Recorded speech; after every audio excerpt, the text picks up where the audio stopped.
Hey, Amie, Yeah, Juan. give me that beat.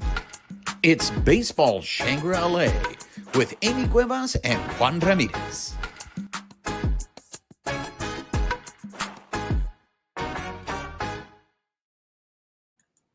What's up, party people? She is Amie Cuevas. I am Juan Ramirez. You are listening or watching Baseball Shangri-La. If you are listening to us on the audio, please make sure you're subscribed to the podcast, rate us, write us a review, help spread the word about the show. If you're watching us on YouTube, make sure you are subscribed to our YouTube channel, hit that notification button, leave us comments. We love engaging with you. Give us that thumbs up. And most importantly, make sure you're following us on social media, either on X at BB Shangri-La or Instagram, YouTube, Bluesky at Baseball Shangri-La. Amie, ¿cómo estás? Hi, how are you? I've missed you. Baseball's here. I was going to say, how was your weekend? But I know you are tired because, girl, you have been everywhere, not only as a fan, but in the press capacity. We're going to hear all about Amie because Amie was at the opening series. Amie's been at Dodger Stadium a lot. So we're going to get into all of that. Amie's going to share with us all her experiences. So yes, I am tired. I'm happy, and I'm also sad because Val Kilmer passed away last night. All right, let's get right into it, ladies and gentlemen. You guys know we love movies on this podcast, so let's start off with a shout out. Val Kilmer. At the time we are He recording can't hear this, you. He can't hear you.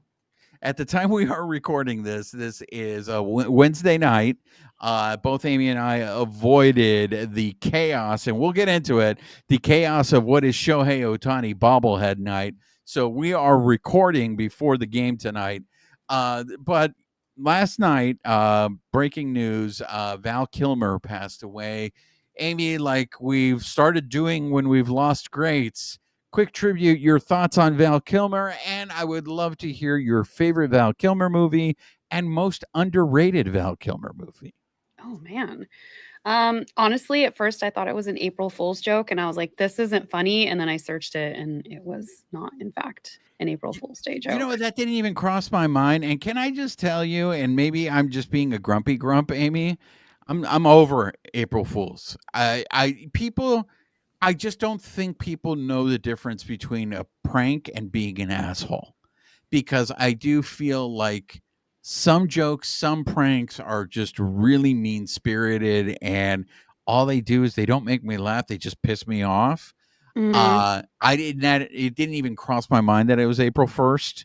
So Well, because because that I had, like, the mixed bag, like, I think the city of Long Beach did in an effort to spend more money in restaurants around town, they were gonna increase jury duty, but the way that they had put it out, it looked like a news story, and I was like, "Are you in the world we live in, of course we're gonna increase jury duty so that we can help, secure some of the revenue for the city," and I was pissed, and my friend was like, you know that was an April Fool's Day joke. I was like, I did not.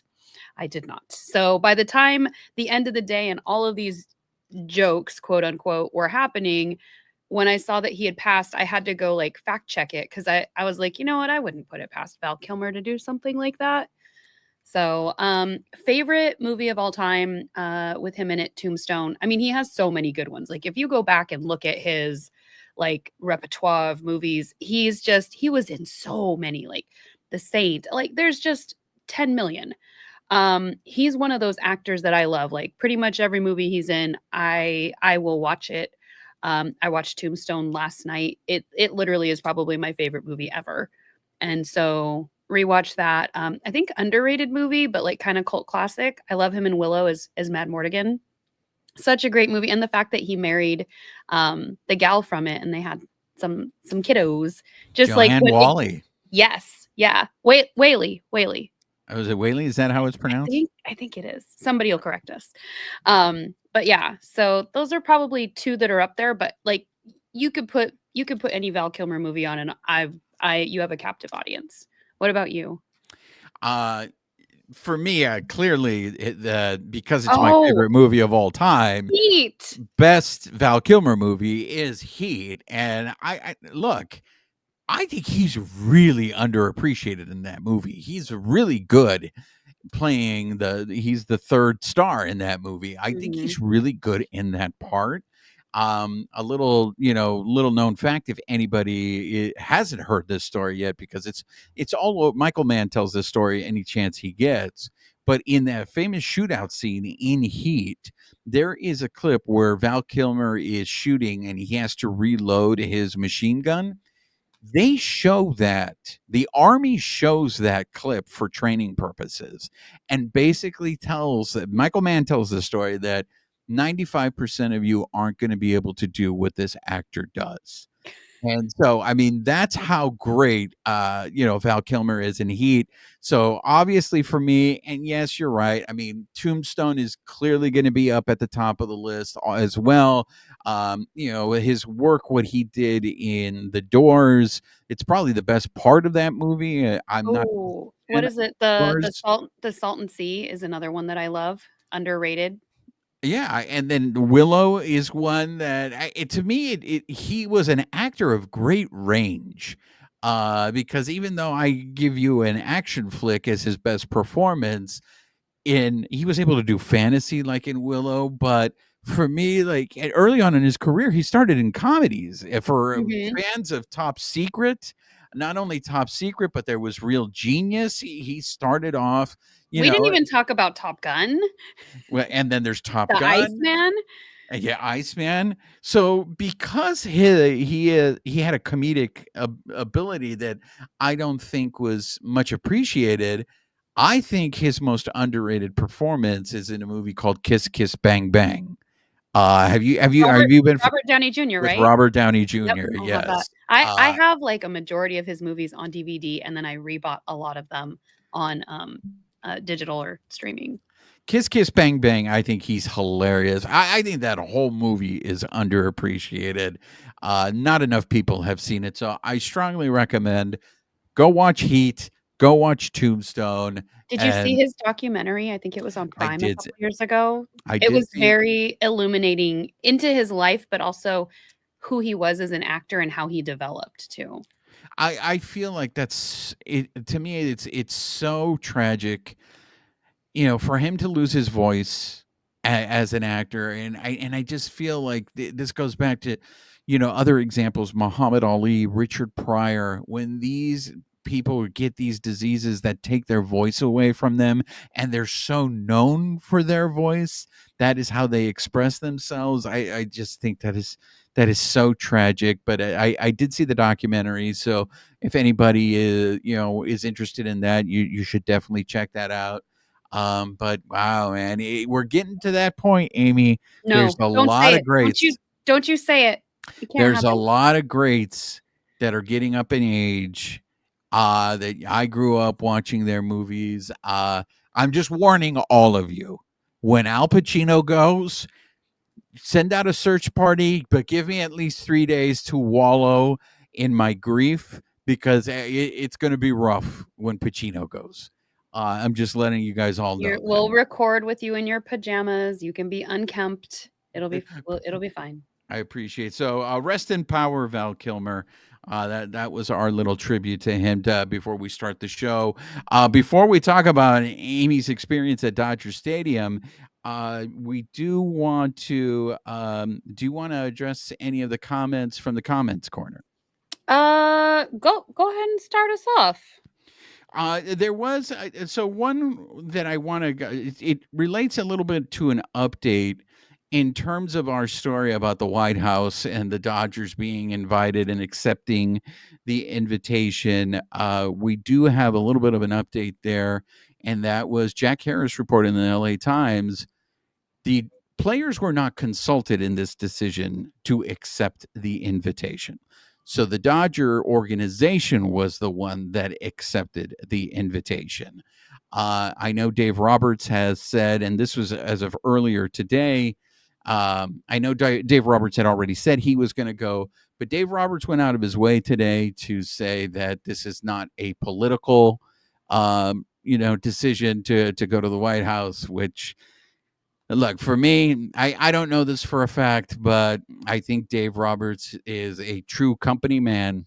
And if the company makes a decision, Dave Roberts is going to support that company that is paying him. So we still don't know yet what, according, it seems Mookie has made a decision. He just hasn't revealed it to anyone.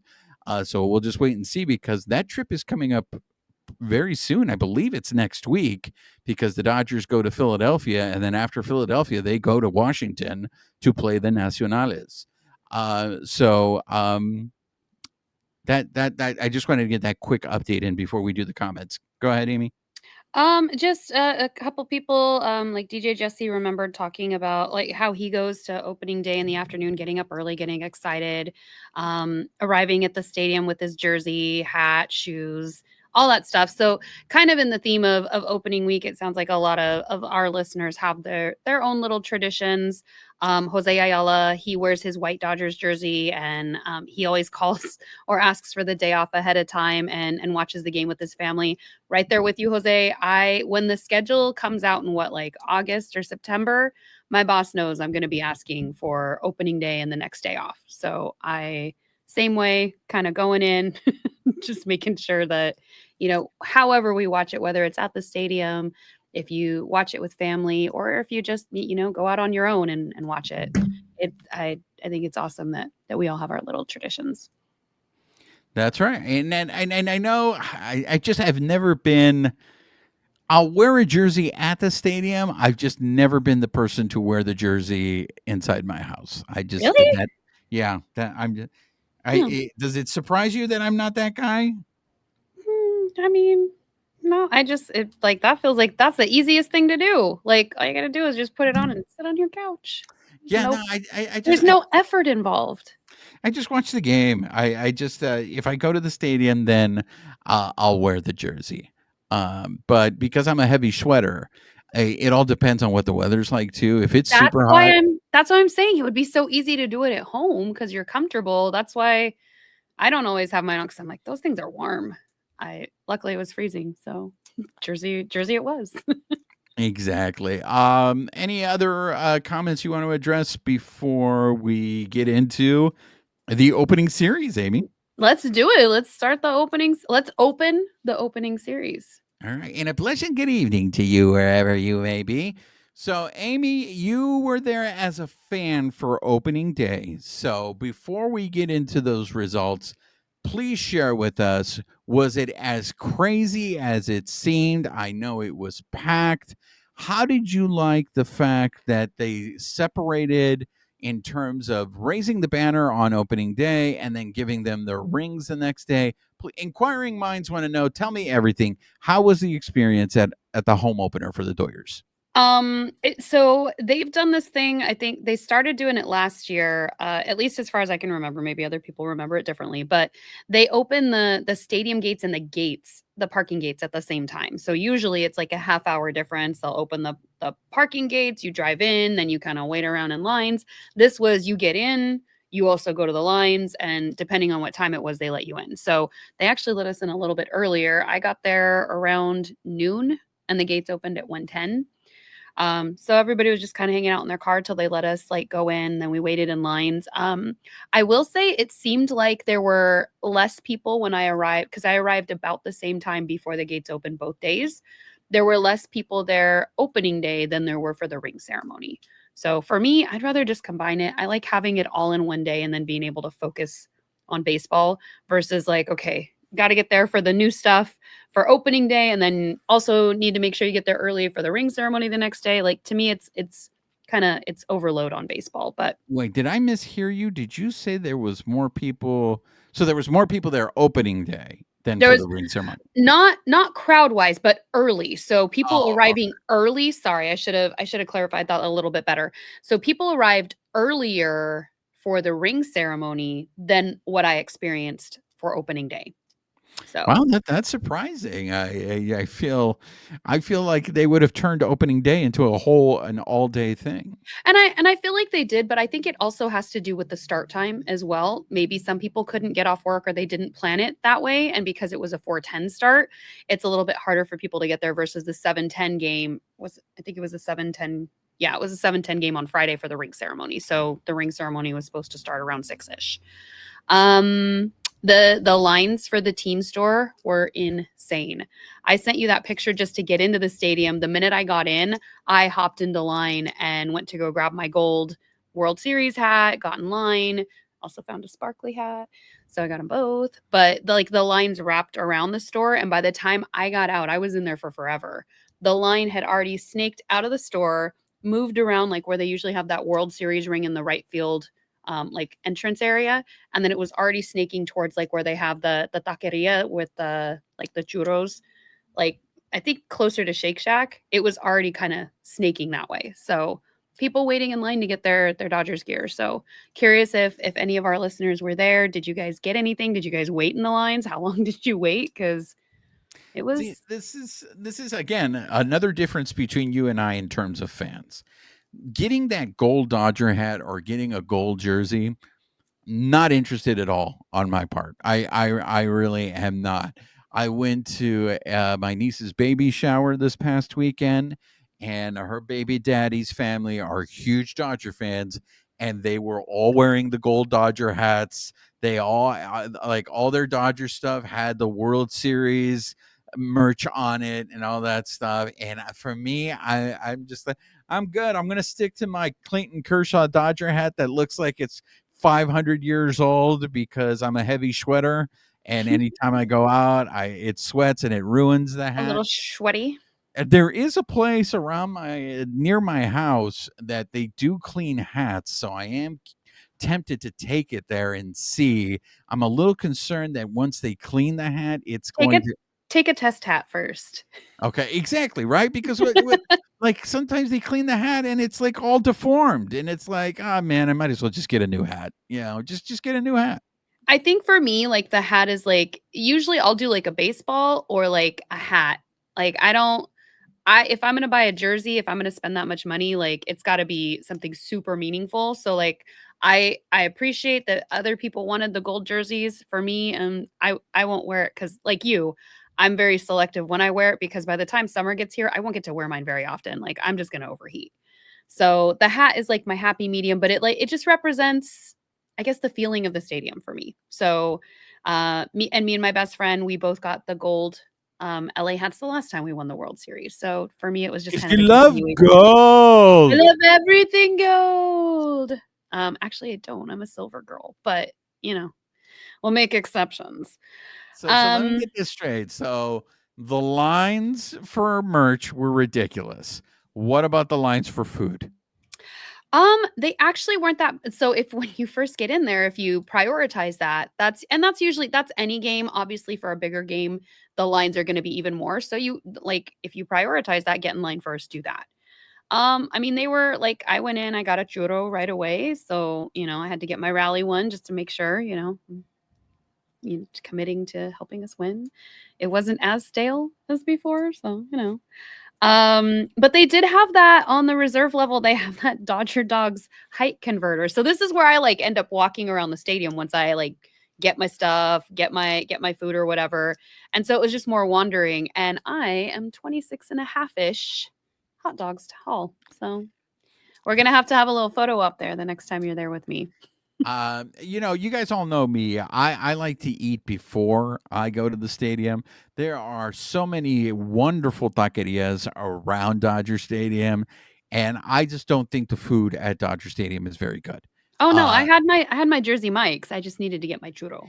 so I don't waste my time, but go follow my friend Memo Torres El Dragon. He gives a wonderful review of food at Dodger Stadium, and it just cracks me up because the man he takes his truth serum, so there's no lies when he's doing reviews.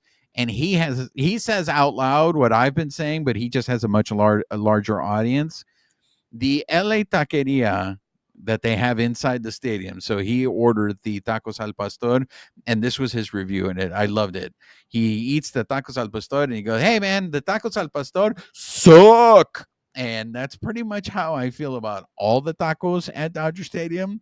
What he did give a good review, and I am tempted to go try when I go to to Dodger Stadium, is the home run platter. He said the home run platter was the best thing at Dodger Stadium, and it consisted of dumplings, spring rolls. I forget what else it was. It's kind of like a sampler plate. But it's funny because years ago, I remember going to Dodger games and people bring in their own food and they'll like bring in fish or they'll bring in like stuff that really, really smells. And you're just like, what are you doing? That's not baseball food. Why are you bringing that into the stadium? I love now that Dodger Stadium's menu is expanding and we're seeing a lot of Asian cuisine and we're having it's there for a reason. I know that dumplings and spring rolls don't scream baseball, but I trust Memo's palate, so I'm tempted to try to taste the home run platter. Because last year, I will say the best thing at Dodger Stadium food-wise was the fried peanut butter and banana jelly sandwich. That thing, yes, it's diabetes waiting to happen, but that thing was delicious, and it's the best. That to me was the best thing at Dodger Stadium, food wise. And this is why food reviews are so subjective because everybody's going to have their favorite. Like, I think that peanut butter sandwich sounds horrible, but you're going to have people who love that stuff. So I'm sure everybody has kind of their favorite around the stadium. And then there's also people who like, there's a couple things I like there.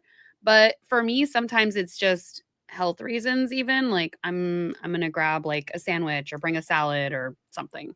So everybody kind of has their own little ritual. And then like my little cheat is getting my churro because they don't have the fried Oreos anymore. So like if I'm gonna really splurge, that was that or the funnel cakes were my favorite. So Amie, that fried peanut butter and jelly sandwich when it hits your lips, no, it's peanut butter jelly time. Peanut butter jelly time. Peanut butter with a baseball bat. Peanut butter with a baseball bat. Here's that. Where you at? Where? Okay. I hate jelly. Wow. So you Jelly. hate freedom. You hate freedom is what you're telling I me. don't think jelly is freedom. I would call peanut butter freedom, but Wow. again, subjective. All right. What Um, else did you? Anything new that you noticed on the stadium while you were walking around, other than measuring yourself in hot dogs? I mean, we still need to measure you because I had you guess and you thought you'd be 30, but I feel like if I'm 26 and a half-ish, like you're gonna be way taller than 30 hot dogs. I'm sticking with 30 hot dogs. All right. We'll see how this works out. I mean they had the typical stuff. So we did get to see, so not necessarily the ring ceremony because they were teasing that for the next night, but we did get to see the flag or the pennant get raised, and then we saw the new World Series placard that we had kind of alluded to last week. So those were unveiled, and then we had the flyover. Like we do every opening day. So getting to see that happen and just kind of getting into the game. I got my baseball passport stamp for the day and all my nerding out, just being back at the stadium and being happy to be there for the regular season. Well, Bill Plaschke of the Los Angeles Times referred to Ice Cube as the Dodgers mascot. How was that when you guys saw? Did you know beforehand For the that ring ceremony? did he do it for the ring ceremony or for opening day? I thought for opening day he came out I can't with even the remember. trophy, with the They World all- Series trophy in the car. It might have been opening day. Honestly, I it believe all that was blends. opening day. I know Jose Ayala right now is just like he can't type He's- fast enough on the He's comment chomping section. at the bit right He's now. just like, it was opening day, Juan. It was opening day. It probably was opening day. Yeah, it was opening day. You're right. I had my notes backwards. So just because- obviously, it was very forgettable for you because No, it didn't wasn't even forgettable. I've register. had 4 days of baseball in a row, and then last night I was at Bill Plunkett's book signing. Like I have been. Oh yeah, ladies and gentlemen, did you see her drop that name? Yeah, she dropped that name. You want to pick that up? Get your copy of LA's Story from Bill Plunkett. Mm-hmm. Not Bill Plaschke, Bill Plunkett. Not Bill Plaschke, not Bill Shaken, Bill Plunkett. No, there has been a lot of baseball and trying to be, I think because they also stretched out opening day and then the ring ceremony. In my head, I'm just thinking, well, obviously they had the trophy for the ring ceremony, but you're correct. Ice Cube was there the first day. So we had no idea he was going to roll in. And then you see the center field open and the car come out and, the crowd lost their ish and he came out and brought the trophy. And yeah, I mean, I feel like they pulled out all the stops because we knew like, okay, once the season starts, you're really going to kind of let go of like the World Series stuff, much like the players have already been saying, right? We're focused on this year. We're focused on winning one game at a time. So this was really their last chance to, I don't say milk it, but like really just enjoy that celebration as we kick off the next year and kind of let go of the last season. Let's get into that ring ceremony because you were there too. Now, both opening day and ring ceremony, you were there as a fan. Yes, Correct. correct. Yes. So this is your perspective as a fan. How was the ring ceremony? So it ended up starting a little bit later than what we thought. So it did end up getting a little bit rushed at the end because they had to get ready to play the game. But they had one of the people who does like announcements for the awards around, LA coming in, kind of giving a little blurb about everybody. So just getting to see like the coaches come up and get their rings, Dave Roberts, then you see all the pitchers come up and then the position players. Everybody was just so excited to walk down that red carpet. And then it was just kind of cool. I mean, you couldn't really hear it because the cheering was so loud for some players, but like they had little blurbs about each and every one of them. And as they're crossing the stage, it kind of sped up towards the end where what I assume is they all were told that they would take a picture shaking hands. By the time they got to the position players, it was like, no, cross the stage, go. But it was really cool that they got to have their moment. It was a little different from last time where they had them all in the row along the third baseline. This time they walked over that little dais or that stage that they put up, crossed over, and then they were kind of all in rows behind that. But it was really neat to see it. What did you think watching it on TV? It's the production value. It was a show. It was entertainment, and I think that is now the thing. Obviously, again, we've stressed this enough on this show, and that is this is a business. Okay, I know we're here watching a game, but this is a business, and what what the Dodgers organization does is it puts on entertainment. So it plays to the casual, as we like to refer to them. It plays to that non-baseball fan. Come out to Dodger Stadium. You're gonna have an experience. You don't have to be totally a nerd and be into all the stats and all that stuff. Oh, shots fired, sir. You come to Dodger Stadium, you are going to have a good time regardless how much you are into baseball, and hopefully by coming out here you're going to have so much fun that you're going to want to come back again, and we're going to turn you into a fan. So I think that ceremony is exactly what you talked about. I think that ceremony was them enjoying it because pretty much from this point on, though, that's all a memory. Everything now is about this season and what they're 162-0. Just kidding. exactly and what they're going to do this season. So yeah, if we're going to do this, let's go out with a bang. And yeah, I mean, that's it. What I saw there was a production value. I saw it as a commercial. Come to Dodger Stadium, come become Dodger fans. This is what we are going to put on a show. So like for me, Cynic. I was just like, it I looks don't like think they're rewarding. No, but like I'm looking at it from the opposite perspective. Like they're rewarding the fans who supported the team and rewarding the players, and it was just this fun, exciting atmosphere. No, I mean that is true. Both are true. Both are true. We're just looking at But I don't think there's anything wrong with what I said. No, I don't think there's anything wrong. It's more of the business lens of, because I mean you cited the example. The last time when they won the World Series, it was just go down the foul line and we're going to come out and we're going to give them. So there was a big difference between what they did last time they won the World Series and what they did this time. And for me, there's just more eyes on the Dodgers. We saw what was happening with the Tokyo series. We saw the results. The whole world, well, at least Japan is watching. It's the United States, or it's California and Japan is watching. So they are playing for a much larger audience. So they up their game. And like you said, it's a reward for being a Dodger fan. We're going to put on a show so you can have fun.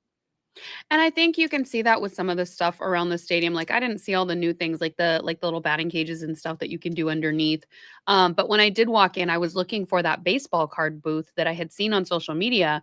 And initially I walked in and I found the Bank of America booth. So under the right field pavilion, so the side that has the speakeasy. So I went in and they have all these little props like fuzzy feet, like the number one fingers, like just different things that you can use, pennants, whatever. And then you take a picture. And then when I got the picture back, I was like, this is not what I was looking for. So then I made my way over to the left field side, so the Gold Glove bar side, and where they have the area where you can take pictures with the like the fake players. So you sit on Yeah. the bench and then you see the players come out and you get the image. You get to pick the players, right? Yeah. They haven't changed that, right? No. And that's still there because I know there were some people who were worried, like, oh my God, is it gone? No, it's still there. But in the corner where they used to stack like chairs or have people like kind of eat their lunch, they've opened that up. And now they have a little camera there and you can grab the bat if you want or not, or, have multiple people in the picture, just have yourself. And so for $20, you can take a picture and then they create a little baseball card and then they put it in a little plastic sleeve for you, which I thought was really cool. That's fun. Yeah. And there were some people who, you just squash everybody in. So then the $20 is a lot more reasonable than paying it just for yourself. But I don't know, it was kind of cool. And then we saw that ring ceremony and the production value. And then, as you start like Googling things, because I went on Jostens first just to see on their website if they would leak anything. And of course they didn't. But as soon as the ring ceremony was over, if you go to the Jostens site, you can get your own World Series ring for a cool $16,000. That's all? Yeah. Yeah, you can have your very own. Can I put it on layaway? Yes. No. Oh, yes, no. Yes, no. Yes, no. I think the only bummer was you saw some pictures go around of like Jack Flaherty. Obviously, he was doing his pitching preparation for the game because he was the pitcher on Friday, which is what I had heard a couple months ago. But like even Yoshinobu Yamamoto and I think it was Will Smith, like they didn't go and get to walk across and get their ring because they were preparing for the game. But you saw kind of like the silhouette of Jack sitting and watching that all play out. And it was just kind of like, can't you bend the rules one time and just let him like, do you really need to do that much pitching preparation? Can you just go get your ring and then like go back? I mean, you got to be focused. I mean, because look, I get it, but there's just that little piece of me of like, oh. No, you know what? I like the way they did it, especially with Jack Flaherty, because you could see how much they did a lot of video on it, but you could see how much those Dodger players really liked having him as a teammate. Like, and he was joking around with them. I don't know. I know you were covering. No, I don't know if you saw it because you were at the stadium, but him and I was Max listening on the Muncy. radio because I have my transistor, so they would call out those instances where he was either like kind of playing with Muncy or like with Yeah, Freddie exactly. later. Yeah. Like, so you could really tell that they really liked him. So he got a chance to get his ring. I'm glad they singled him out on Saturday. And They that's the gave, day I was covering the team. So yeah. So I thought that was great. I didn't see what they did for Yamamoto though. Did you see it? I don't know that they necessarily did. I mean, he got it later, but They just didn't do it publicly. They just like, well, in the clubhouse. How here you go. Here's your ring. I mean, we'll never know, but I'm sure they had like their not like a ceremony or something, but I'm sure it wasn't just like a yeah. So, but I mean, he had a role. We to left play. it on the table, Yoshi, so you can Right. get it It's whenever just you in want. his locker. They just put it in the clubhouse. Well, him and Will Smith, because they were prepping for the game. So, they didn't get to be a part of that walking across, but they paused, still told their story, whatever. And yeah. So, I mean, it was for being a Dodger fan, getting to see them have their moment again. It was pretty cool, and that was something I got to ask Dave Roberts on Saturday. Was like somebody had asked him how he felt getting his, but I was curious, like getting to see that culmination of all of your guys, all of your team's work. Like, what did it feel like looking back and seeing them all kind of excited? And he kind of just reiterated that they all worked really hard on that, and it was really great to see them excited, getting to enjoy that moment before they buckle up and get the season underway. I also found it interesting how a lot of them were still brought their 2020 rings, so they had 2 rings on. A lot of them were showing off the 2020 ring as well. Look, so I mean, I know that was a huge part of the weekend. Amie, let's talk about the fact that so their homestand is ending today, Hmm. um, and the Dodgers so far on the season are 7-0. They're going to go sweep the homestand today. I know you And mentioned they're tied with New York right now from the 1933 New York team for best record as a defending World Series champion. a defending World Series champion. I know I don't want to. I am that guy, so I am going to piss on their parade. But don't look now. The show pods are also undefeated, ladies and gentlemen. The show pods, they just had a perfect homestand as well. And didn't they also play the Braves? They played them Yeah, first. they played the Bravos. The Bravos, man, they're off to a rough start, but it is And only. we have some additional stuff to bolster that. I mean, it is only April, ladies and gentlemen. So You let's mean get it is April? It's birthday month.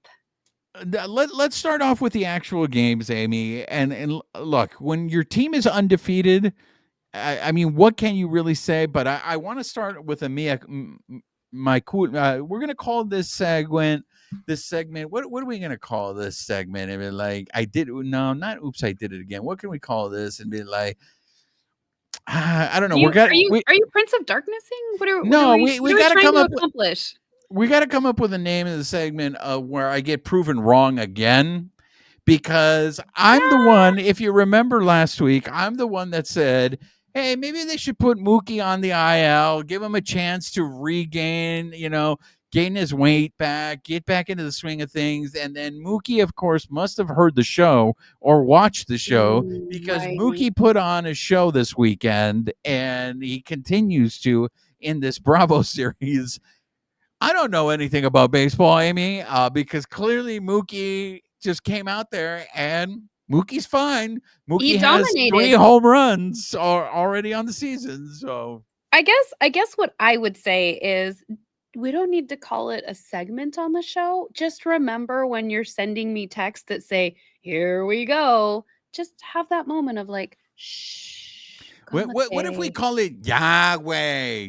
Whenever I open my mouth and say something that I know it's going to come back and prove me wrong, we can just go, yeah, just say Yahweh, Amie. And then that's I'm when just I'm just gonna say that's baseball. Hmm, hmm. There we go, ladies and gentlemen.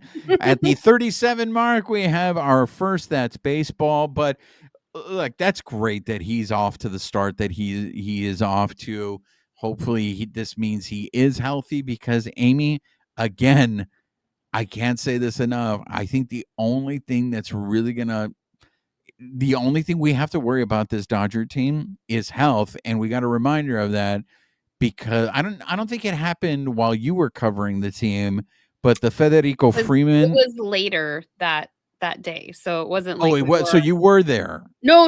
I just mean like he's had a slip in the shower and tweaked his ankle, and it was the one that was surgically repaired. So there's some swelling. He wasn't in Monday, Tuesday, and it was announced he won't be in this evening's game either. And which that's fine. He has the luxury of time to let that heal. They've got Kike playing first base. He did a post game interview, I think last night or the night before, and they're like, what are you concerned about filling Freddie's shoes? And he's like, just catching the ball. I just just need to catch the ball. And, this team will work it out. This is why you just got to enjoy watching the games. I know that's foreign. No, I enjoy watching the games, but it really just serves as a reminder that must have been some sort of freak accident, or I think maybe that ankle is going to be an issue for him all year long. If his ankle is that susceptible, Well, it we don't know how he slipped. So, like exactly. So it could be a freak, but it's like, if you go you've never slipped in the shower ever? yeah, but that's why I get the little stickum things that you put on the bottom of your bathtub. Um, So the 1970s flower stickum things that you put on the bottom of your are yours bathtub. pink? Are they pink? whatever color they come in, but I have seen the pink one, so I know. Hey, man, I'm a fan of the Heart Foundation, so I'm not afraid to wear pink. Real men wear black and pink. That's We're right. Heart That's right. Foundation colors. But it could be one of those things where I feel like his ankle may be so bad that his ankle's just never going to be the same. I And mean, he's okay. going to be vulnerable to those kind. Why are you rolling your eyes at me? What are you gonna do about it? It either really was a freak accident Yahweh, and Yahweh. he really tweaked it, or you know what, it is what it is. He'll be fine. And any injury like that, nobody's ever gonna be the same again. So he's gonna make modifications and adjustments and hopefully not slip in the shower. Maybe you should send him some sticky flowers for his tub. I gotta find out what the name of those things are, but they have like stick them there so you don't slip in the tub. Obviously we can see what. I mean, he's missed a series. Who knows what's going to happen come Philadelphia?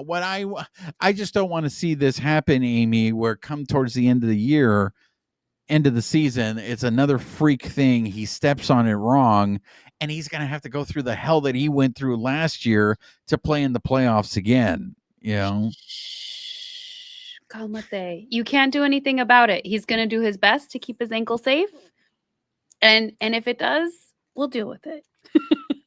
Okay, another thing that I want to talk about from that opening series, because again, look, the Dodgers swept the Tigres of Detroit, a team that I think. Did you just cross two different languages right there? Yeah, I went because it was so close to the Canadian border, Detroit. Mhm, I did a little mhm. French Canadian Yeah, Detroit, Los Tigres de but the Detroit. Tigres, yes, I That's see. right. Just See, recognizing your trilingualness. game recognizes game. Mm, Uh, Look, I think obviously they don't have the same expectation as the Dodgers do, but I think going into the season, I think people expected the Tigres to be competitive. I mean, they had the reigning Cy Young American League winner on the mound in that series. The Dodgers ended up winning all 3 games. I Can mean, we they talk? they faced Tarek Skubal that opening series, like you said, the Cy Young Award winner, and they found a way to get to him. So let me ask you this, because this was a game that you covered. So I'm curious what the reaction was. Whoa, Uh, wait, I just do want to say before we get to the one I covered on Saturday, Friday's game, Yoshinobu had 10 strikeouts. Like, kudos to him. Great job. and that's I think what we're going to have to deal with this whole season, Amie, is I think everything's going to look ho hum and pedestrian. Everything's going to be like, of course we expect these guys to do this, right? Oh, I They don't feel like that. I'm filled with wonder and joy that happened. I'm like, yes, great job. Like, do we expect great things of him? Absolutely. But like, he's also human, so they're gonna have good and bad days, which I think kind of leads us into what I'm assuming you're going into. Yeah, because I'm just curious if this is being made out into a bigger deal than what it is. And that's Roki. We talked about it, after his first start in Tokyo, where it's like, okay, he has control problems. How long is it going to take him to figure it out? Well, Which against those, to which I say, calm the f down, people. Like, this is his second like big game. uh, but he went shorter. It was a short. I Yeah. mean, he went 2 innings. No, actually, he went 3 innings against in Tokyo. So in your elite MLB pitching career, when you transitioned from Japan and having a different mound and a heavier ball that's already got the pre-tackiness on it, so it's a lot easier to throw. And then when I mean, in your illustrious career, came to the U.S. speaking a language you didn't know, and then had a different mound height, dimensions, etc. And then they gave you this ball that didn't have any tackiness, and you still had to throw it at the same basically speeds and whatnot that you had in Japan. How did that transition work out for you? Like, was Oh, it you was don't it know? hard not being able to like grip the ball the same way that you were used to for the rest of your other career since you've only been over here a couple months? Oh, you don't know? Oh, As in the famous words of Ron Simmons, your ass better tell somebody. So this is a perfect time for the amazing tales of Michiro.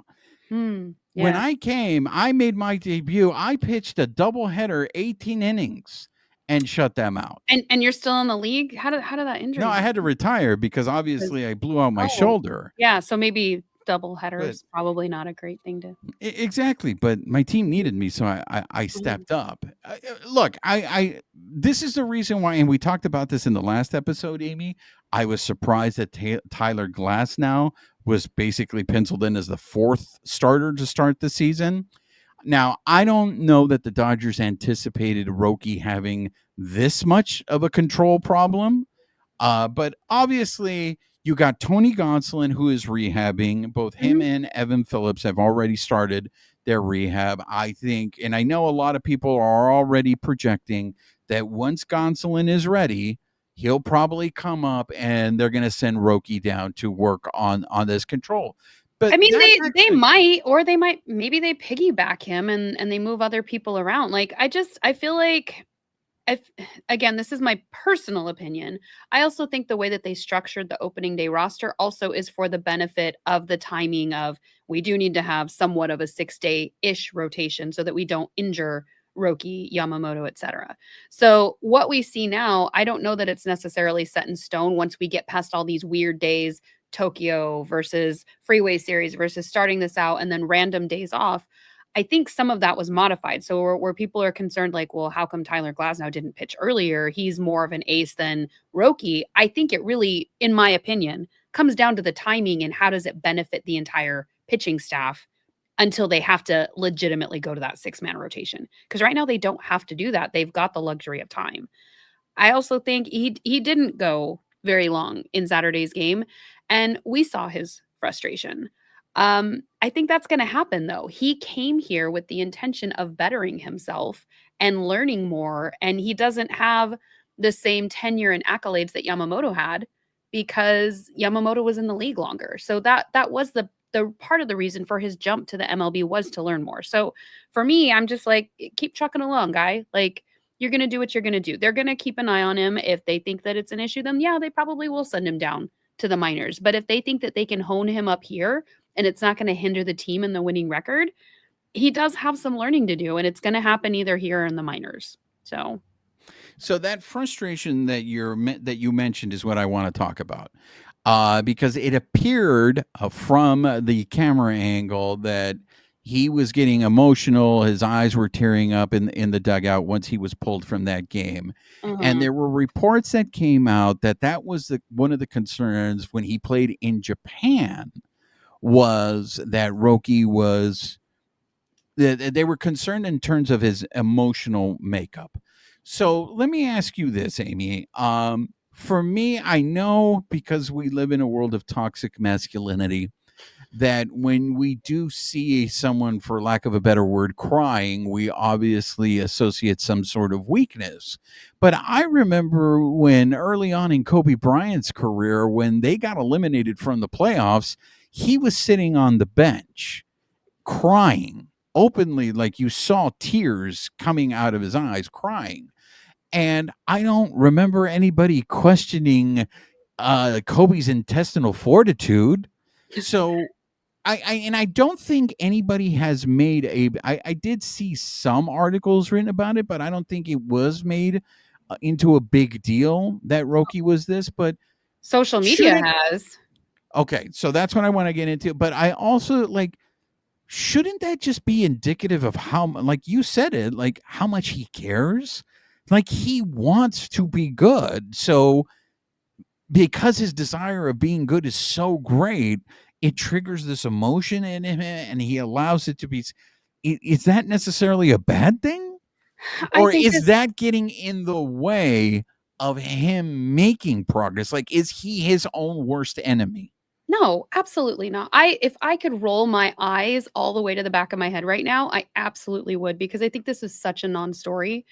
So I'm not making it up. There is a narrative out there in terms of Roki and his emotional reaction. I would refer to your toxic masculinity comment earlier, and I think a lot of it comes from potentially maybe keyboard warriors, whatever.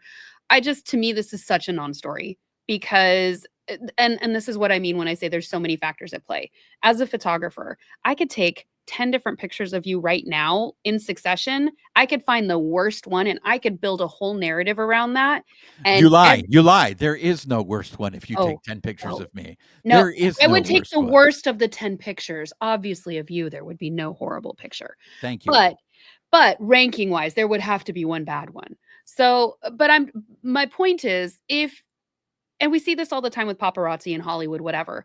You get a picture of somebody smiling, you don't know what's going on there. It could be a nervous smile, it could be a whatever, but they might look beautiful with that smile, and inside they're dying and they're having the worst day possible.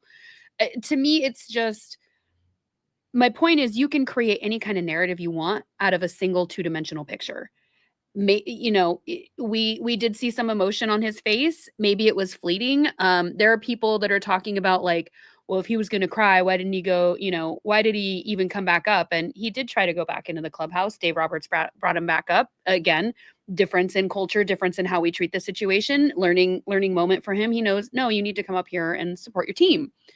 I guess to me, it just comes down to, there are so many cultural things at play here too that we are not aware of. Not everything is America first. This guy has his own culture and the belief system, and that may come into play. And if you strip everything away, let's say, okay, he was crying. Again, there are so many factors in that. Have you ever cried? I know for me, I've been so angry that in an effort not to murder somebody. Are you an angry crier? Are you an angry crier? Oh, yeah. I had a traumatized childhood. I am absolutely an angry crier. If it means that I'm not going to say something that I'll regret, or, whatever, it's the emotions are going to come out somewhere. That, How some many people, times have you heard, why are you crying? And you're like, I'm not crying. I'm just mad. I'm trying not to murder you right now. Like it, but that's the thing. Like, there are studies on tears. Like, people have studied the chemical makeup of it, and releasing trauma, sadness, happiness, they all have different chemical makeups.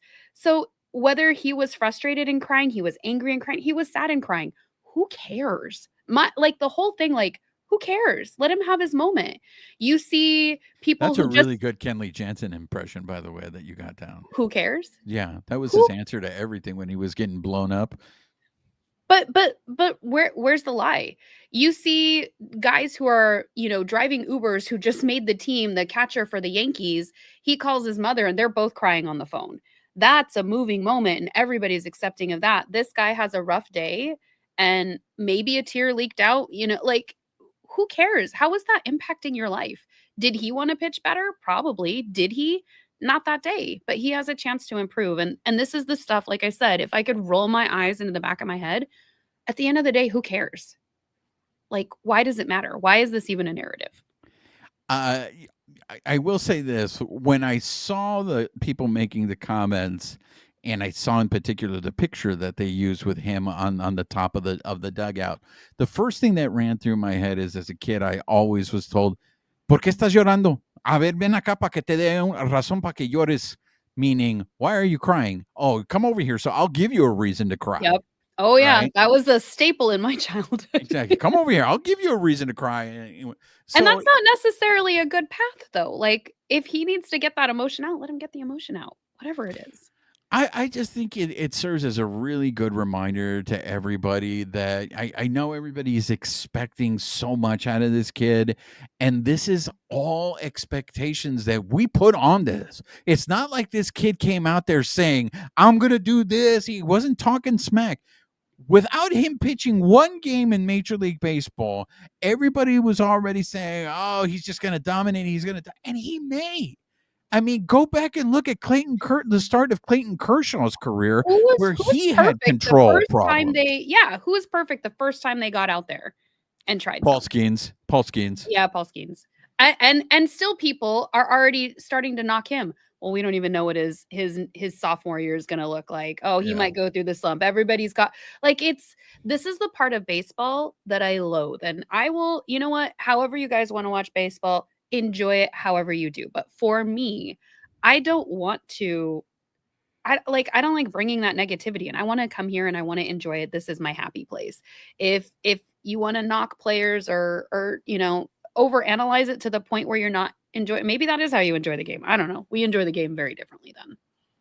Yeah. Not you and I. I mean, the relative people out there who like to watch games that way. Let's transition into a palate cleanser. And that is one of the other things that has stood out for me from this homestand is Dustin May and Ooh, his. I still have some stuff from Saturday's game All before right, we. go ahead. Go to Saturday. So Shohei did restart his throwing program that day. So for all of the people who are collecting Shohei moments, he did throw 25 pitches. All of them were fastballs. He was out on the field. Everybody, all eyes on him. What did you think of the moment where, because we've seen this happen last year, where Andy Pages head down barrels through the stop sign that Dino Ebel threw up. Luckily, he scored and it was okay, but this is something that we've had a little bit of a challenge with before. My immediate reaction is Andy Mhm. Pages' days are numbered, I think. And especially breaking news today, the Dodgers made a trade acquisition. Amie, do you want to give us the details on that? Let me pull them up, and I absolutely will.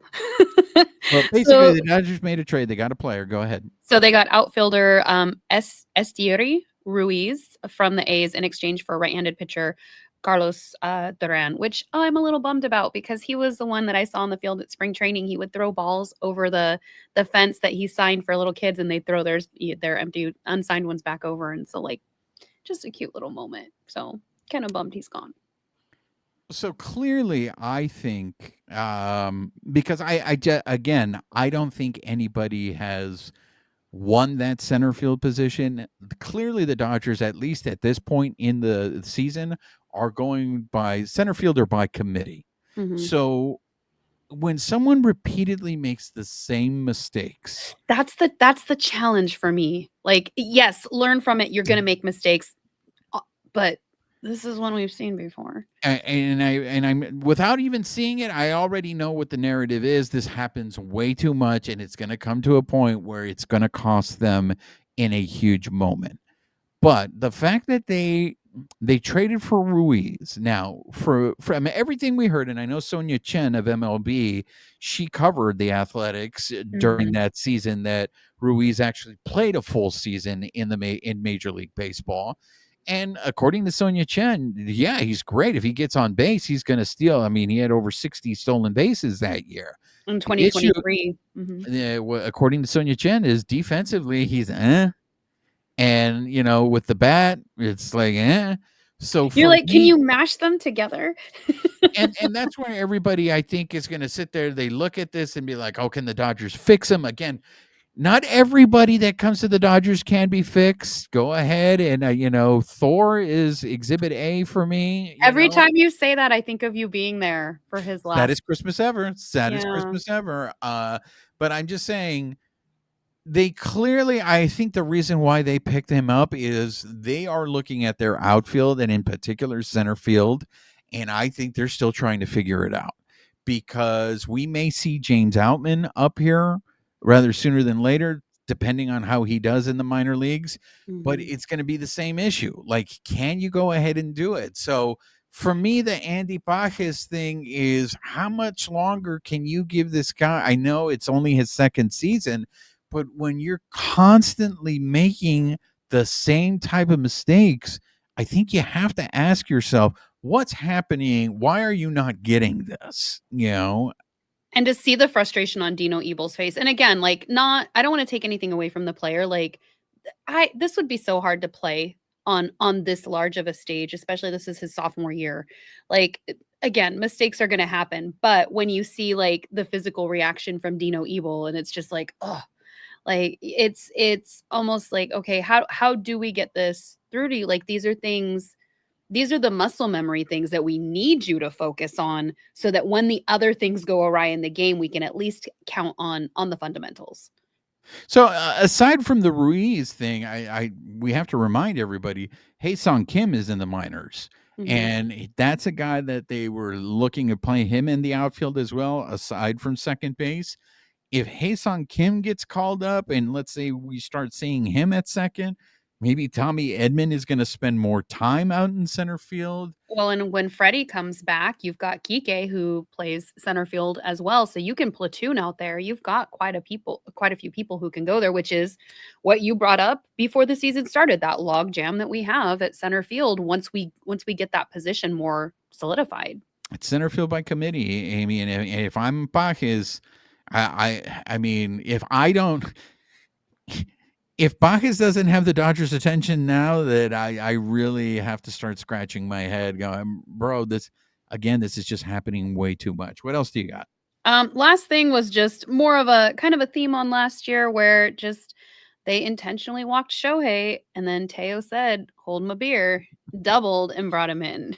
You love to hold my beer, don't you? I was watching the game and I was like, you guys cute. did it again. You're cute. So Dustin May, go please by all means. So I'm watching the game and that first at batter and he strikes him out and it looked like to me like he was going to walk off the mound into the dugout. How excited he was. Fired up. He was fired up and it is such a good reminder of perspective and everything that guy has gone through and not taking for granted like the fact that, you know what? I'm sure there was a point, and I know he said it. I don't know if I was ever going to make it back.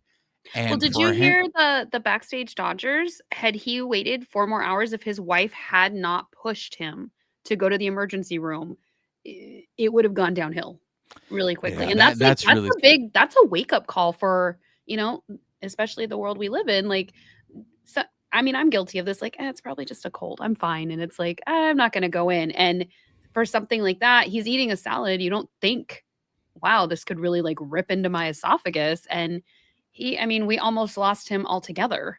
Yeah. Not just from like, oh, he's not pitching a baseball. I mean, he's like gone. Exactly. You don't make friends with salad, Amie. That's okay. the lesson I've learned. You don't make friends with salad. But I just think that's what I'm having for dinner. I mean, I think it's so great that he went 5 innings. He gave up 1 run. He may not have even given up a run if Mookie doesn't make that error. It wasn't earned. I mean, yeah, if Mookie can find a way to make that throw, maybe he gets out of there. And honestly, Mookie at least made up for it later. But this is crazy because Dustin May is your 5th starter, and at this point, it was at the end of spring training. It took Tony Gonsolin hurting himself, lifting weights for Dustin May to go ahead and make the rotation. Now, I hope for his continued success because this is also his free agent year.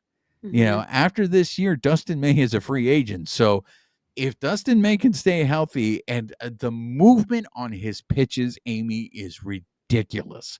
Just watching, like, again, that Bravos team is off to a real rough start. They've really faced good pitching up until this point. But I was just so happy just because of everything that Dustin May went through to get that level of success. I just hope it continues because it's going to benefit the Dodgers if he's that good. And in the end, it's going to benefit him because homie's going to get paid because he is just so filthy. He is with the movement on his pitches.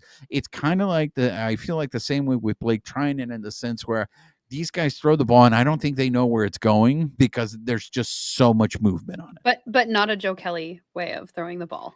No, Joe Kelly's like, he's going to hurt somebody, but I just God, I love that guy. The movement on the Dustin May's pitches is filthy, but and we've never really gotten to see him like come into his own because it feels like there was always some kind of injury just as we were getting to know him as a pitcher for that season. Well, it's always been in short bursts, right? Mm-hmm. And Mm-hmm. just when it looked like it was coming into his own is when he got hurt the first time. So again, health is everything. So let's keep him away from salads. Let's get that stick him in the bathtubs, ladies and gentlemen. basically put these people in bubble wrap We're because we're not allowed in the shower, obviously, but I hope there's like little in that brand new shower that they just did in the clubhouse. Hopefully, there's little flowers all over the floor. yeah, I think that would be a very sound investment for this Dodgers organization. And again, look, the Dodgers were perfect. Up, the game's already started at the time that we are recording this. The final game of this homestand.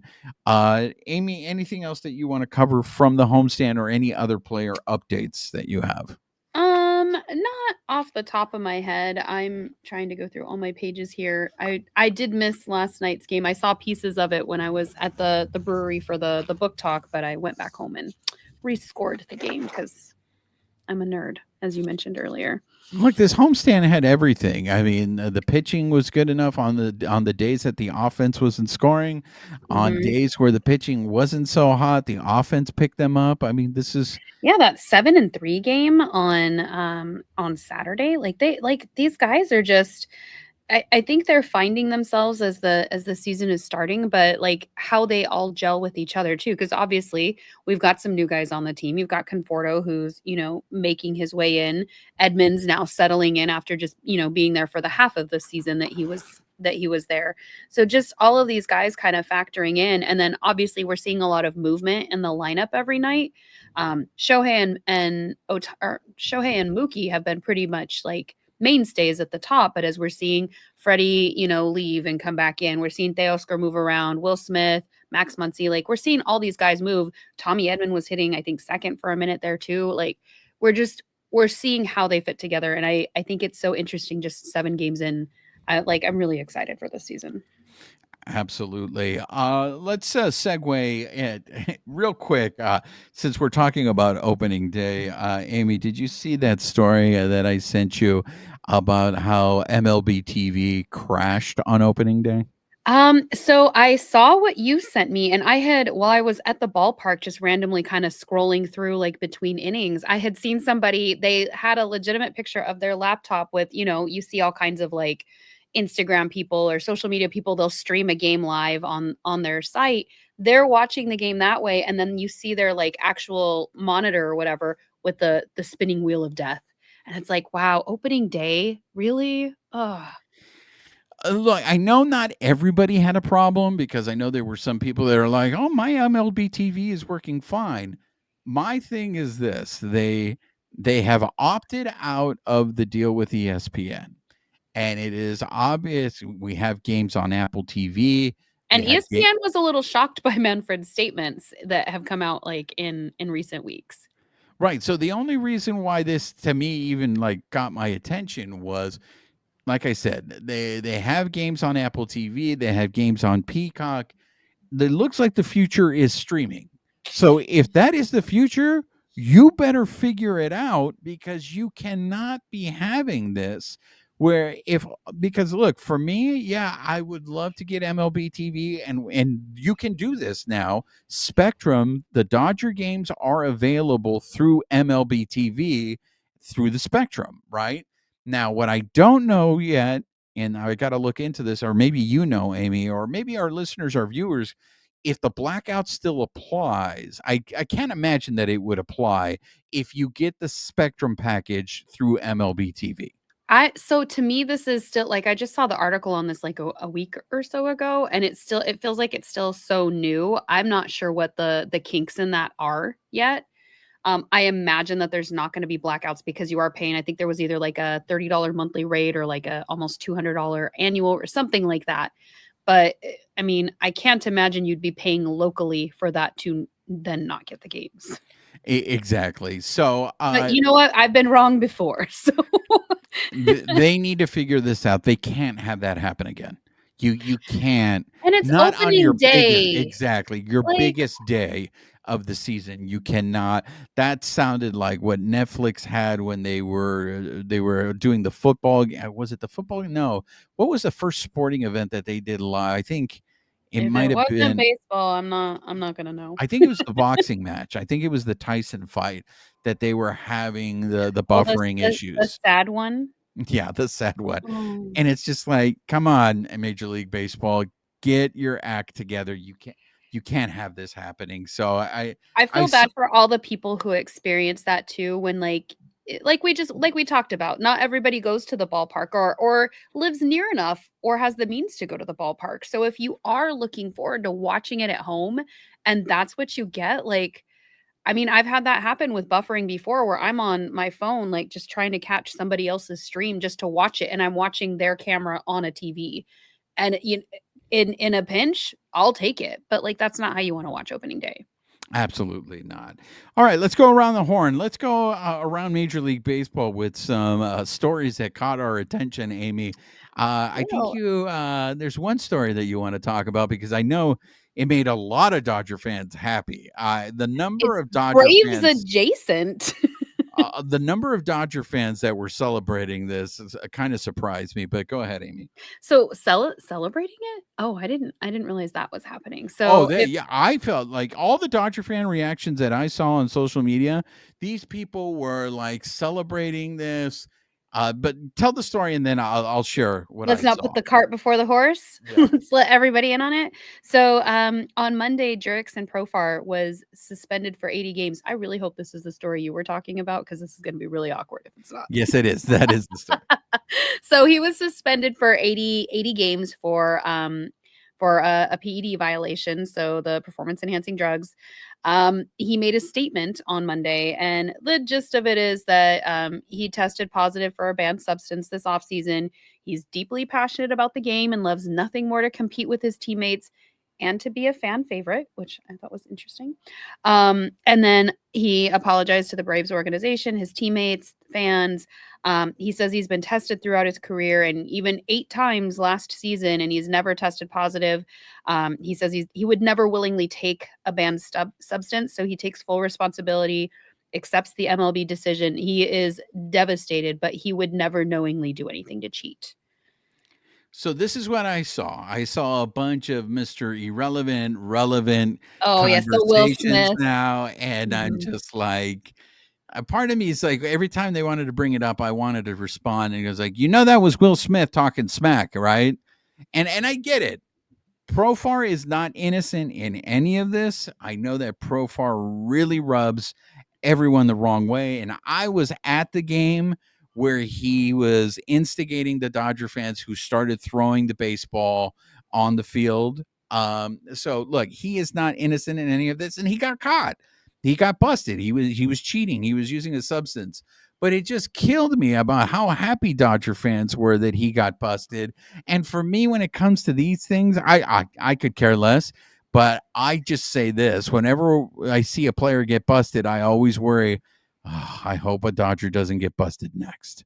I don't want to see a Dodger, get busted for this." It takes me back to when Manny Ramirez got busted, and it's just like, Mm. as much as we were hating on Barry Bonds, I would be out in left field at Dodger Stadium, and people were throwing syringes out on the field at Barry Oh, Bonds. good grief. So of course, yeah, we're giving Barry Bonds all this, grief for being a juicer, and then the next thing you know, Manny Ramirez gets busted, and it's just like, well, we Your can't say namesake? anything. Jeez. Exactly, we can't say I anything. Now we got to take it. I would never I don't think I didn't celebrate that this happened to him. For me, it's like, it's basically the F around and find out kind of thing of, well, there's a consequence to your actions.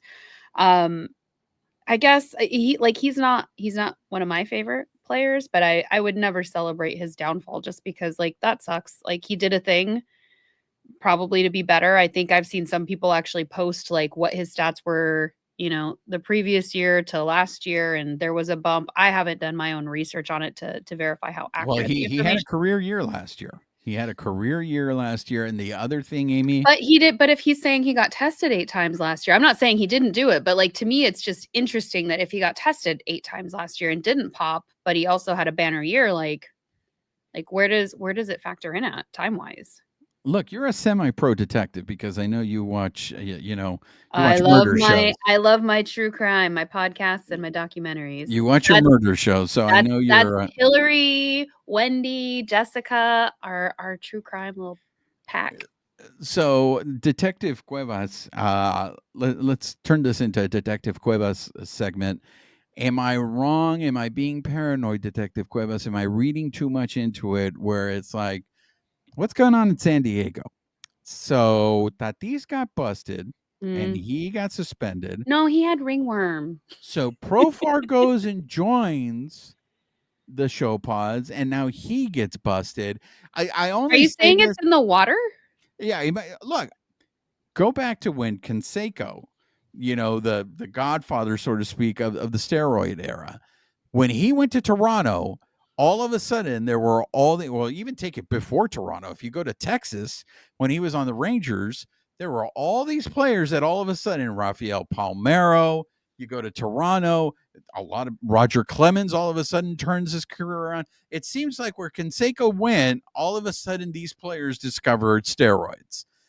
All I'm saying is, Detective Cuevas, is this paranoia on my end? Do you have enough to get a warrant with, like, okay, you got Tatis and you got Profar down in San Diego? Is that locker room dirty? No, that's circumstantial. Thank you. Thank you, Detective Cuevas. This is why we bring the experts on the show, ladies and gentlemen. This is another example of Yahweh. I think if No you have salgas con tus pendejadas. what? Exactly. I think if you have an entire clubhouse pop, that's where you start to worry. But I think as we've seen, steroids is a personal choice, or it's bad advice and different ways you're trying to get healthy and you didn't realize or not. I don't know. I think I would just be very wary as an athlete of what I put in my body just because of this. I don't know. I think this is me because I tend to be a rule follower. So I would be like, hey, I have a trainer that's recommending this. Training staff, what do you think? Can you guys test this? Is this something that would be okay for me to take? And that would be like, I would want transparency with my training staff and then just to make sure to like CYA. But that's me, and I'm also not a professional athlete. So, You I know what I just go to the batting cages every week. Don't mind me. You know what I just realized? That wasn't a Detective Cuevas segment. That was a judging Amie. That was a judge in Oh gosh. saying you're sustained or you're out of order, counselor. You can't handle the truth. So like I said, I know I saw a lot of Dodger fans that were happy about Profar. So at It least sucks for the player though too. Like he did it or whatever happened allegedly, but like 80 games is a lot. That's half your season. And that uh, sucks for the team because the Braves could use that bolstering right now. for the team, I will agree with you. For the player, I have no sympathy. You did it to yourself, and this is where a lot of other people will chime in and say, and I know you've said this before, where it's like you got other people busting their ass to try to make the Mhm. league, and now a guy You're who, taking a spot from yeah, you're somebody who could legitimately be there the right way, which is exactly. again why I would just be transparent with my training staff. Hey, is this supplement okay? Because I don't want to be suspended for 80 games. So I love baseball, where the fat guys go out there, and I'm just like, that's all I need is just give me a baseball bat. Speaking of baseball bats, this is a perfect transition Oh wow, to another story that has just been sweeping the nation. I see what you did there. Aha, aha. Amie, can you give us an update on bats? Hmm. So recently, the New York Yankees have enjoyed quite a flurry of home runs and excellent hitting. It's all being attributed to torpedo bats. So it's something that Aaron Lenhart has been kind of tweaking with them over the last 2 years. So different players have used it. Giancarlo Stanton was one of the people who'd been kind of testing it out last year, like tested out different versions of the bat. But essentially, it's just I think it was Jazz Chisholm Jr. who basically summarized it, and Lenny said, "Yeah, that's pretty much what it is." But it's they moved wood from the part you don't use to the part that you do, so that they can have that sweet spot line up a little bit better when they're hitting because they're using those wood bats. So it's interesting because there's a lot of players that are using it. There are a lot of people who were concerned. I think the initial hubbub was like, how can they use these bats? Is this even legal? And according to the MLB rules, they only require that the bat is smooth, with a round stick not more than 2.61 inches in diameter at the thickest part and not more than 42 inches in length. So these torpedo bats still meet the requirements to stay within the MLB rules, which I understand the hubbub among players. If you have something that's going to give you an advantage and it falls within the rules, I would, sure, let's give it a run. I don't understand the people who were initially upset. There were a lot of fans who were upset, like, this is cheating, this isn't fair. And it's like, if it falls within the rules, what's the problem? So are the Yankees bad for baseball now? Well, that was kind of my point when I was discussing with other people, like, much like people are saying, like, oh, the Dodgers are doing like they're cheating the game. And it's like, no, they're working within the rules of the system. If this bat falls within those parameters, much like the Dodgers deferrals their model, copy that model, go get a bat. And that's what we're seeing a lot of players do. Marucci, Victus, I think it was Chandler bats and Louisville Slugger, they have gotten inundated with orders for players to try out this bat. My only concern, my only hitch in this is if you are changing the way that the bat is working, I would just be worried for the players, like, just be careful, like, just transitioning. And I'm sure they are. The training staff, I'm sure, is going to work with them on that. But, like, I would just hope that there's not, like, an injury impact because you're adjusting the weight or how you're used to your swing. Is there going to be an impact there? Or maybe it's so slight that there's not even a factor for it. A few things. One, Aaron Judge is not using this bat. Okay, so all those home runs that the Yankees had, just let's keep in mind that the guy who's hit the most home runs isn't using the bat. And there is a list. So Chisholm Jr., De La Cruz, Goldschmidt, Austin Wells, Bellinger, Rutschman, Volpe, Caminero, Swanson, Horner. Those are like the big names that are being floated around of people who are using the bat right now.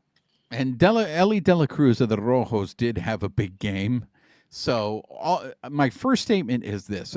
There is not enough sample size to determine whether this bat is like, we are talking about freak occurrences. There is a very small sample size. Now, if this continues throughout the whole season, if we are breaking records and the data is showing it's because of these bats, then okay, there might be a theory to it. Second, it seems very logical what they're doing. My question is, why did it take this long? Like, yeah, right? Why does it? I mean, it makes perfect sense. You make the bat when we had aluminum bats in Little League, they had this thing called the big barrel that we would swing, and it was a bat that had a bigger barrel than a normal bat, right? Because you want more of the fat part of the bat to be able to. So I don't think this is cheating. Like you said, it's legal. This is, for me, this whole story has been a perfect example of establishing a narrative. We need to have content, so we need to talk about something.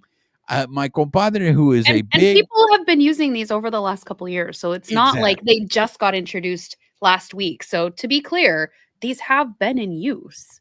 Exactly. And not to take away from your compadre. So what my compadre had told me, who was a big Yankee fan, and he's like, because I was like, wow, man, the Yankees really put up a lot of runs in that series against the Cerveceros. And my compadre was just like, could it be maybe that the Cerveceros pitching is not good?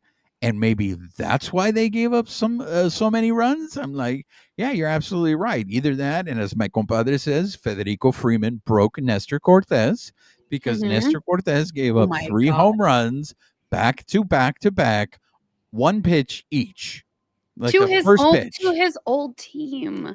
Yeah. So I think this is a story that maybe you keep an eye on, but for right now, for me, it's a non-story. Now, I know that Max Muncy did order, and I believe he was swinging it around today, so he was trying it at batting practice. Yeah, he used it in batting practice before Wednesday's game. Whether he actually used it in the game today, we'll find out later. But if these bats are as good as everyone says it is, what do you think is going to happen when the Dodgers start using them? To me, it's an adjustment to the game. And somebody said, we've been focused. One of the players was like, we've been so focused on pitchers over the last couple of years. It's finally the hitter's turn to have a modification, and kind of in line with what you were saying. Like, why did it take so long to figure this out? To me, I think innovation is always going to happen. I mean, back in your softball career, I don't know about you, when I was playing like intermittently or just going to the cages, like you might have batting gloves, you might not, but like you didn't have like the little rings that they wear on their thumb to protect your fingers. As I'm getting older, as I go to the cages, I'm noticing like I have that little like soft spot or like tender spot from hitting from the bat, just like ringing Blisters? against my bone. Not You got blisters? blisters. It's just no, it's hitting the bone and like it's my skin is or the bone is tender. Well, I went on Amazon and ordered one of the little things so I could put that up against. It's like just a little silicone pad. It's the stuff you see them batting with, but we didn't have that when I was little. If we all played the game in whatever capacity we play, the way that we did when we were little and we never innovated, like the game, people would never get better. You'd never have any advancement. And so I agree with you. Like if players want to use this, go for it. The whole torpedo mania, I just think it's interesting, but I hey, whatever floats your boat. If this makes them happy. Freddie Freeman already said that he probably won't use one. I think I would be loath just to like change anything with my swing, especially if it was working and it was firing on all cylinders. So I'm curious if that's how some of the players are going to approach it, or if you have somebody like Max Muncy that's going to try it out and see if he likes it. Yeah, like I said, we are in the process of collecting data, so I don't think that we have enough to make a decision. I will say this though, if these numbers, I mean, obviously Major League Baseball is going to love this. If it's going to drive offense, if it's going to increase offense in games, we know Major League Baseball loves that. If that's the case, if the research shows, hey, these bats do make a difference, then I do think you have to revisit and allow pitchers to be able to use the sticky stuff, or Same. they got to even Especially it up with the there. injuries that are potentially happening because we transition too quick. I will say so Joe Pompliano posted on Twitter just like a little bio of the Lenny guy who's kind of created this. I thought this was interesting. So his nickname is Lenny, but now people are starting to call him El Torpedo.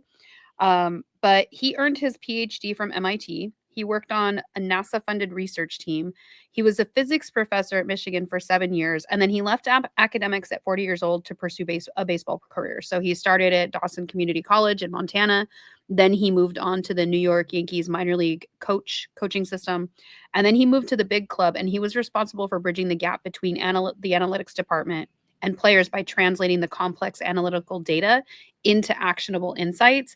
And what I think is interesting is people have brought up, a couple people have said it, and he even said it himself, and he's the innovator of the bat, is you can create this tool that helps improve things, but ultimately it's the person swinging the bat. It's the skill of that person. So great bully if we put this in your hands, but if you are not a good hitter, it's not going to magically turn you into this, I'm batting 400, batting 300 even. So it still relies on the skill of the player. And I think that's something that everybody probably needs to remember. Absolutely. Next story, Amy. We got an update on jersey sales. Mm-hmm. You want to let us know? You want me, or I didn't know it was something you sent me, so I didn't want to. No, you go step ahead. on your toes. You go ahead. You go ahead. Okay, I'll go. So of the top 20 jerseys, the Dodgers had 6 of those. So Shohei Ohtani, shocking, he was ranked first. Freddie Freeman was second.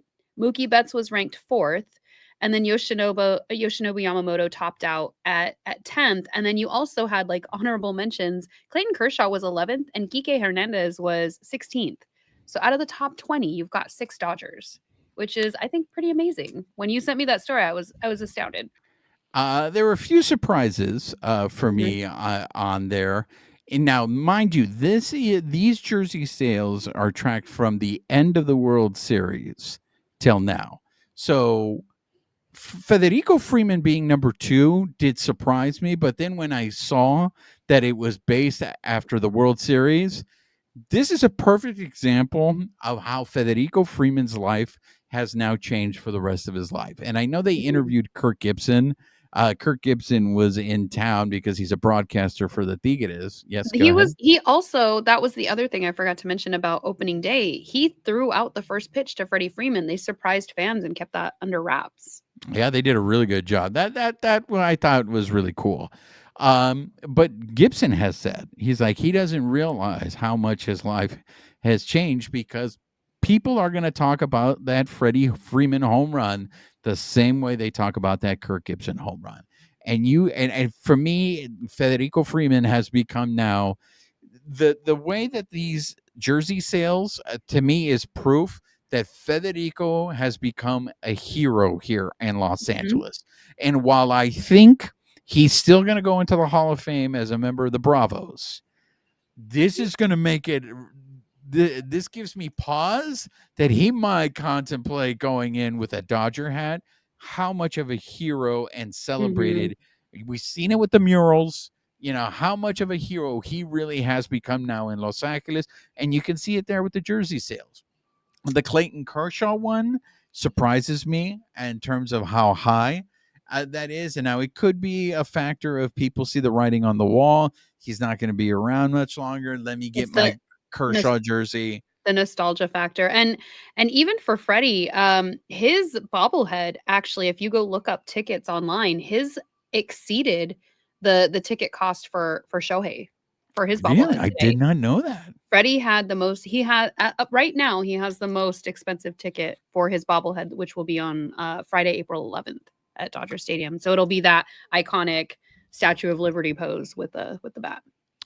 The Kike one, the Kike one to me surprises me. Be careful what you say, sir. I know. Here comes the Kike fan club. The Kike fan club is already sharpening. Unofficial fan club. They're sharpening their knives. They're ready to jump down my throat. But I will say this. It does surprise me, but at the same time, I shouldn't be surprised considering the ovation he got in Tokyo. He clearly has an international fan base. The Geekaites, man, you guys. But it's not just there because so that was one of the things as I was reading articles from the ring ceremony. Everybody mentioned the Mookie and the Freddie cheers. Kike was the first one when he crossed that stage because he went up before Freddie and Mookie. People were chanting his name I didn't even hear whatever his little bio was because all we could hear was people first cheering and then shouting Kike. And it was just like, so that got like nobody just add his name in. Like he was up there with those other guys. So to me, he does have that following. And that's where I really feel like he is underrated in the MLB. He's not Mookie, he's not Freeman, but he's up there as far as being a fan favorite and just, being dependable in a game, especially the postseason. Obviously, I need to give that man credit because his number's already retired at Dodger Stadium, so that's why he had to change his number to number 8. That's how much of a legend he is to have his number retired, and he has to switch his number. Last story before we wrap things up. This was breaking as of today, and I just want to show this as this proof that the Dodgers listen to this show. They watch this show. This is the power that Baseball Shangri-La has. And I always love this because Amie has no clue what I'm about to bring up. I may end this episode right now. Be ready. Breaking news before we started recording this. Everyone at tonight's Dodger game is going to get the Shohei bobblehead. Now, this is something that Amie has been saying for the longest time on this show because there's conflicting reports. Some people say since 11 o'clock, people were lining up at Dodger Stadium. Others say 12 o'clock. It's at least 4 hours prior, at least a minimum that people were lining up. So it's madness at Dodger Stadium. And so like 4 hours after that, the Dodgers announced that everyone was getting a bobblehead. And so they finally listened to Amie, but Amie, let's go once again. Here's our second Judging Amie segment of the show, ladies and gentlemen. Amie, is it me or did the Dodgers know they were going to do this all along? And they planned this because when people line out outside of Dodger Stadium 4 or 5 hours before the gates open, it brings attention. And it brings more attention to the Dodgers. Why not announce this earlier to avoid situations like this, other than the fact they love the attention? They love I this. I don't know that that's necessarily it. I think sometimes you have, especially in any organization, you're gonna have people with differing views. I mean, I could use my work, for example. Like, nobody agree, like, different things happen in places, like people's occupations. So, for me, I think maybe obviously they would have had to have known this ahead of time because they ordered enough for everybody. I don't know that they necessarily didn't announce it because they wanted the hubbub, because I've also been there when we were there at Dodger Fest. Some of the we had a schedule of the interviews that we were going to do with players, and players could not get in because of the lines. In addition to, we heard the grumbling that a lot of fans couldn't get in either, but the players couldn't even get in because of the melee of people.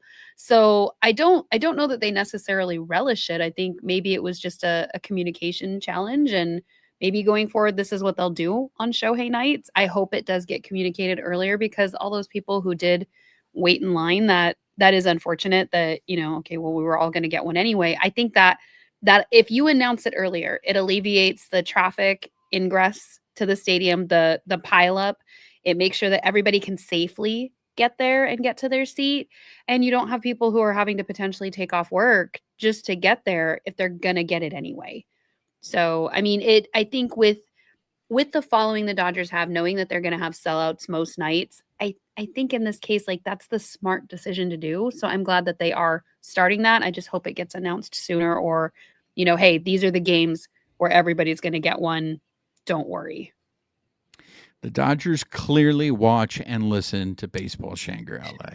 Now, yes, Every time you say that, and look, I think you're right. They're probably going to do this for every Shohei giveaway. I would go a step further and just do it for every giveaway.